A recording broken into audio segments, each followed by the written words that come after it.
Salut à toi, bienvenue dans cette nouvelle vidéo. Aujourd'hui on va voir c'est quoi la compassion. Déjà tu sais que si tu as de la compassion envers les gens, tu as une forme d'intelligence à l'intérieur de toi. Pourquoi ? Il y a plusieurs types de personnes et il y a certaines personnes qui n'arrivent pas à se mettre à la place de l'autre en face. Parfois ça crée des conflits parce que tu dis quelque chose à la personne en face de toi et elle interprète de sa façon à elle avec ses propres filtres. Par exemple, tu as vraiment eu une journée dure aujourd'hui, une journée merdique et tout, et quelqu'un te demande quelque chose, et toi par exemple tu vas dire non, je peux pas, je suis vraiment truc. Et ben il y a la personne intelligente qui va se dire peut-être que voilà aujourd'hui ça va pas parce qu'elle a une journée, de merde, etc.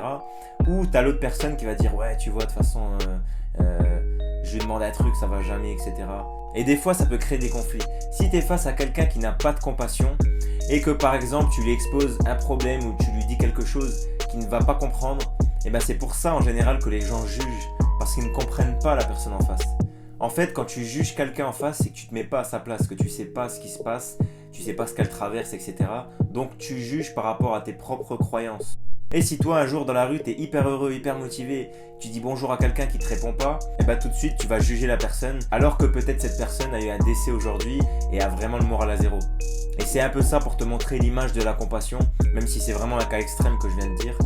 Parfois si quelqu'un décide de te dire quelque chose qui te plaît pas, ou de ne pas t'aider, etc. pour X ou Y raison, c'est parfois parce que la personne est obligée, etc. Et des fois je pense qu'il faut se mettre à la place de l'autre et pas tout de suite jeter la pierre et juger.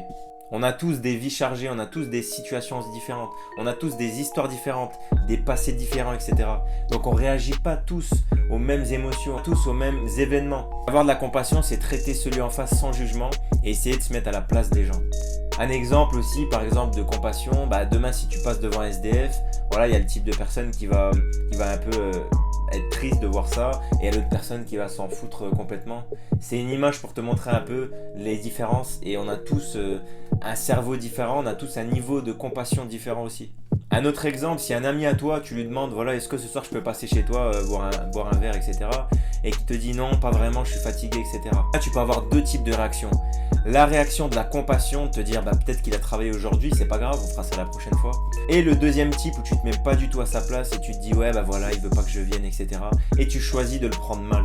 C'est pour ça que je dis que ça peut créer des conflits en fonction de la vision de la chose que tu amènes. À savoir que la compassion, ça se travaille. Si t'as pas du tout de compassion envers les gens, voilà, petit à petit tu peux t'entraîner et ça vient au fur et à mesure. L'autre histoire que je voulais raconter sur la compassion, pour prendre un exemple, j'ai raconté l'autre fois à un pote à moi. Tu prends toujours deux personnes, donc une personne qui a de la compassion, une autre qui en a pas du tout. Et ces deux personnes-là vont aller à la SPA prendre le même chien. Donc la première personne elle a le chien et le chien il aboie, il est méchant, il grogne sur les enfants, etc. Il se comporte mal, il écoute rien, etc. T'as le type de personne qui va dire non tu vois ce chien là je vais le renvoyer à la SPA, de toute façon il écoute rien, il est méchant, etc. il sert à rien. T'as l'autre personne face à la même situation qui va se mettre à la place du chien et va se dire il était à la SPA, il a été abandonné, il a été battu quand il était jeune, etc. Donc du coup c'est pour ça qu'il réagit mal et on va essayer d'apprendre à vivre comme ça et d'essayer de le rééduquer pour que ça se passe mieux avec le temps. On voit vraiment la même situation avec le même chien, mais deux personnes différentes. Une personne qui va montrer de la compassion et une autre qui va pas en montrer du tout. Donc c'est vraiment chacun sa vision et chacun son niveau de compassion et ça peut varier d'une personne à une autre.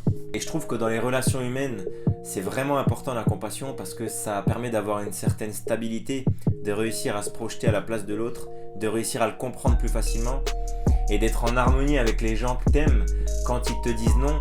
S'ils font quelque chose que t'aimes pas ou que t'as pas envie et qu'ils te l'expliquent et que t'arrives à avoir de la compassion pour te mettre à leur place, et ça passe tout de suite mieux et ça engendre moins de conflits. Et avoir de la compassion, c'est aussi aimer aider les gens. S'il y a quelqu'un qui a une difficulté, qui a un problème, t'as envie de l'aider. Nous les êtres humains on est comme ça, dès qu'on voit un comportement, souvent on juge tout de suite avant de réfléchir, avant de se mettre à la place des gens, etc.